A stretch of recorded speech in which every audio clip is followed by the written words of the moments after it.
கர்த்தருடைய பரிசுத்த நாமம் மகிமைப்படுவதாக. அதிகாலை தேவனோடு என்கின்ற இந்த ஜெப வேளையில் ஒவ்வொரு நாளும் நாம் தேவனுடைய வார்த்தையை தியானித்துக் கொண்டு வருகிறோம். இந்த நாளுக்கான வார்த்தை மத்தேயு 21 அதிகாரம் அதனுடைய 42வது வசனம். இயேசு அவர்களை நோக்கி, வீடு கட்டுகிறவர்கள் ஆகாதென்று தள்ளின கல்லே மூளைக்கு தலைக்கல் ஆயிற்று, அது கர்த்தராலே ஆயிற்று, அது நம்முடைய கண்களுக்கு ஆச்சரியமா இருக்கிறது என்று நீங்கள் வேதத்தில் ஒரு காலம் வாசிக்கவில்லையா? அல்லேலூயா. இந்த வார்த்தை குறித்து தான் நாம் தியானிக்க போகிறோம். வீடு கட்டுகிறவர்கள் ஆகாது என்று தள்ளின கல்லே மூளைக்கு தலைக்கல் ஆயிற்று, அது கர்த்தராலே ஆயிற்று. நீங்கள் இந்த அதிகாரத்தை 21 அதிகாரம் தொடக்கத்திலிருந்து நீங்கள் வாசித்துக் கொண்டு வந்தீர்கள் என்றால் அவர் அநேக காரியங்களை பேசிக் கொண்டிருப்பார். அதுல இந்த 11வது வசனம் குறிப்பாக ஜனங்கள் எல்லோரும் இவர்கள் எருசலேமில் பிரவேசிக்கையில் நகரத்தார் யாவரும் ஆச்சரியப்பட்டு இவர் யார் என்று விசாரிக்கும் போது ஜனங்கள் எல்லாரும் என்ன சொல்றாங்கன்னா, இவர் நாசரேத்திலிருந்து வந்த தீர்க்கதரிசியாகிய இயேசு என்றார்கள். ஜனங்கள் எல்லாரும் இவரை தீர்க்கதரிசியாக சொல்லுகிறார்கள். ஆனால் இந்த பரிசேயர் சதுசேயர்கள் எல்லாம் என்ன பண்றாங்கன்னா, தொடர்ந்து அவரை குற்றம் எப்ப கண்டுபிடிக்கலாம், இவர் எப்ப மாட்டி விடலாம், இவர் எப்ப சிக்க வைக்கலாம் அப்படின்ட்டு ஒரு காரியத்தையும் என்ன பண்றாங்கன்னா அவர்கிட்ட கேட்டுட்டே வராங்க. அந்தபடி என்ன பண்றாங்கன்னா, ஒரு இடத்துல இந்த 23வது வசனத்துல அவர் தேவாலயத்தில் வந்து உபதேசம் பண்ணுகையில் பிரதான ஆசாரியரும் ஜனத்தின் மூப்பரும் அவரிடத்தில் வந்து, நீ எந்த அதிகாரத்தினால் இவர்களை செய்கிறீர், இந்த அதிகாரத்தை உமக்கு கொடுத்தவர் யார் என்று கேட்டார்கள். அல்லேலூயா. இங்க ஜனங்கள் எல்லாம் தீர்க்கதரிசியா ஏத்துக்கிறாங்க. ஒரு சிலர் என்ன பண்றாங்க, தேவனுடைய குமாரன் என்கிறாங்க. சீஷர்கள் தேவனுடைய குமாரன் சொல்றாரு. நாத்தான் என்ன பண்றா, நீங்க தேவனுடைய குமாரன் சொல்றாங்க. ஆனால் பிரதான ஆசாரியரும் ஜனங்களுடைய மூப்பரும் இயேசு கிறிஸ்துவை என்ன பண்ணலன்னா, இவர்தான் மேசியா என்று அவங்க ஏற்றுக்கொள்ளவே இல்லை. ஏற்றுக்கொள்ளாம அவங்க என்ன பண்றாங்க, நீ யார் இந்த அதிகாரத்தை உனக்கு கொடுத்தது, இல்ல எந்த அதிகாரத்துல நீ இப்படி எல்லாம் பேசிக்கிட்டு இருக்க அப்படின்னு கேட்கும் போது ஆண்டவராகிய இயேசு கிறிஸ்து சொல்றாங்க, நான் உங்களை ஒரு கேள்வி கேட்கிறேன், அதுக்கு நீங்க பதில் சொன்னீங்கன்னா நான் இந்த என்னென்ன அதிகாரத்துல நான் பேசுறேன் சொல்றேன் அப்படின்னு ஆண்டவராகிய இயேசு கிறிஸ்து சொல்றாங்க. இது நீங்கள் தொடர்ந்து வாசிச்சீங்கன்னா ஆண்டவராகிய இயேசு கிறிஸ்து சொல்றாரு, நீங்க யோவான் கொடுத்த ஞானஸ்நானம் தேவனால் உண்டாயிற்றா இல்ல மனுஷனால் உண்டாயிற்றா அப்படின்னு ஆண்டவர் கேட்கிறாங்க. இப்போ இவங்களுக்கு ஒரே குழப்பமா இருக்கு. இப்போ அது மனுஷனால் உண்டாயிற்று என்று சொன்னா அப்புறம் ஏன் நீங்க யோவான் ஸ்நானனை ஏற்றுக்கொள்ளல அப்படின்ற ஒரு கேள்வி வரும். இது தேவனால் உண்டாயிற்று என்று சொன்னா அப்ப நீங்க மனுஷருக்கு என்ன பண்றீங்க, பயப்படுறீங்க. யோவானின் தீர்க்கதரிசி என்று நம்ம ஏற்றுக்கொள்ள வேண்டுமே, அதனால இவங்க என்ன பண்றாங்கன்னா எங்களுக்கு தெரியாது அப்படின்ற உடனே இயேசு கிறிஸ்து சொல்றாங்க, அப்போ நானும் இந்த அதிகாரத்திலே இன்னென்ன அதிகாரத்திலே இதெல்லாம் சொல்றேன் இதெல்லாம் செய்யறேன்னு உங்களுக்கு அறிவிக்க வேண்டிய அவசியம் எனக்கு இல்லை என்று சொல்லிட்டு ஆண்டவர் சொல்றாங்க, ஒரு மனுஷனுக்கு 2 குமாரர்கள் இருக்கிறாங்க. நீங்கள் 21 அதிகாரம் 28ல இருந்து 32 வரைக்கும் வாசிச்சீங்கன்னா அதுல மூத்த குமாரனை பார்த்து அந்த மனுஷன் சொல்லுகிறான், நீ போய் திராட்சை தோட்டத்திலே போய் என்ன பண்ணு வேலை செய்யுன்னு சொல்லும் போது அவன் முதல்ல இல்ல முடியாதுன்னு சொல்லிட்டு அப்புறம் மனஸ்தாபப்பட்டு அப்பா சொல்லிட்டாரு அப்படின்னு என்ன பண்றான், போய் வேலை செய்யணும். அது இளைய குமாரன் கிட்ட அதே மாதிரி என்ன பண்றாருன்னா சொல்றாரு, நீ போய் வேலை செய்யுன்னு சொல்லும் போது அவன் நான் போறேன்பா அப்படின்னு சொல்லிட்டு அவன் போகாம இருக்கான்.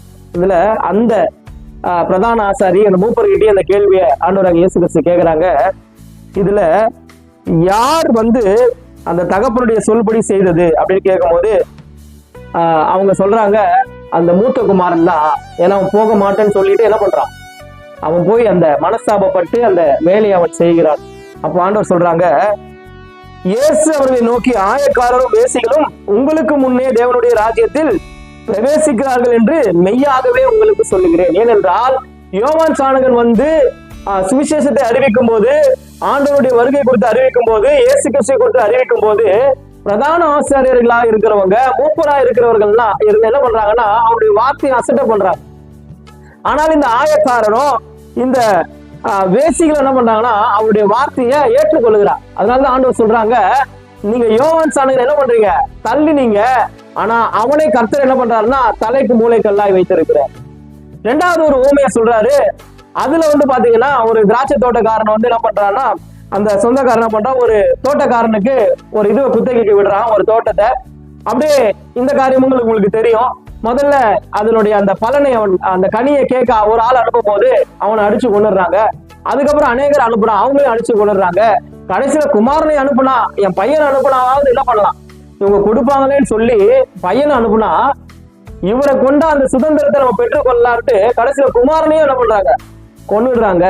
சோ இதுக்கான அர்த்தத்தையும் அந்த பிரதான ஆசாரியத்துல கேட்கும் போது அதுக்கு அந்த எஜமான் என்ன பண்ணுவான்னு கேட்கும் போது அவங்க சொல்றாங்க, அவர்களை என்ன பண்ணுவான், அந்த கொடுமைக்காரர்களை அழித்து ஏற்ற காலங்களிலே கனி கொடுக்கிற ஒரு நல்ல தோட்டக்காரன் இடத்துல இந்த திராட்சை தோட்டத்தை என்ன பண்ணுவான்னா அவன் ஒப்பு கொடுப்பான். அப்படி இந்த இடத்துல ஆண்டவர் யார சொல்றாருன்னா அவரையே சொல்லுகிறார். அவர் என்ன பண்றாங்க, இந்த பிரதான ஆசாரியர்களோ மூப்பர்களோ என்ன பண்ணல, ஏற்றுக்கொள்ள அவர்களுக்கு மனசு கிடையாது, அவரை தள்ளுறாங்க. அதனால ஆண்டவர் சொல்றாங்க, வீடு கட்டுகிறவர்கள் ஆகாது என்று தள்ளின கல்லே மூளைக்கு தலைக்கல் ஆயிற்று. முதல்ல ஊமையில யோவான் சாணகன் என்ன பண்றாங்க, தள்ளுறாங்க. இரண்டாவது ஊமையில குமாரனாகிய கிறிஸ்துவே என்ன பண்றாங்க, அவர்கள் தள்ளுகிறார்கள். நீங்க அப்போஸ்தலர் 4:11 வாசிக்கும் போது, வீடு கட்டுகிறவர்களாகிய உங்களால் அற்பமாய் எண்ணப்பட்ட அவரே மூளைக்கு தலைக்கல், உங்களால் அற்பமாய் எண்ணப்பட்ட அவரே மூளைக்கு தலைக்கல்லா இருக்கிறார். இந்த பிரதான ஆசாரியர்களால மூப்பர்களால அற்பமாய் எண்ணப்பட்ட இயேசு கிறிஸ்துவே தலைக்கு மூளைக்கல்லா இருக்கிறார். நீங்கள் 1 பேதுரு 2ஆம் அதிகாரம் 6-8 வரைக்கும் வாசிங்கன்னா, அந்த மூளைக்கல்லாக இயேசு கிறிஸ்துவை, அந்த தலைக்கல்லாக இயேசு கிறிஸ்துவை எவன் ஒருவன் விசுவாசிக்கிறானோ அவன் நிச்சயமா என்ன பண்ணுவானா, நித்தியத்தை அடைவான். எவன் விசுவாசியாமல் இருக்கிறானோ அவனுக்கு அவர் இடர்னது கேடுவான கல்லா இருக்கிறார். எவன் விசுவாசிக்கிறானோ அவனுக்கு தலைக்கல்லா இருப்பாரு. எவன் விசுவாசிக்கலையோ அவங்க தடுக்கி விழுகிற இடர்ல கேதுவான கல்லா இருக்கிறது என்று ஆண்டவராகிய இயேசு கிறிஸ்து சொல்லுகிறாங்க. அதைதான் இந்த 44வது வசனம் சொல்லுகிறது, 21:44. இந்த கல்லின் மேல் விழுகிறவன் நொறுங்கி போவான், இது எவன் மேல் விழுமோ அவனை நசிக்கு போடும் என்று நானே உங்களுக்கு சொல்லுகிறேன். அல்லேலூயா. அப்ப இயேசு கிறிஸ்து என்ன பண்றாங்கன்னா ஏற்றுக்கொள்ளல, தள்ளுறாங்க.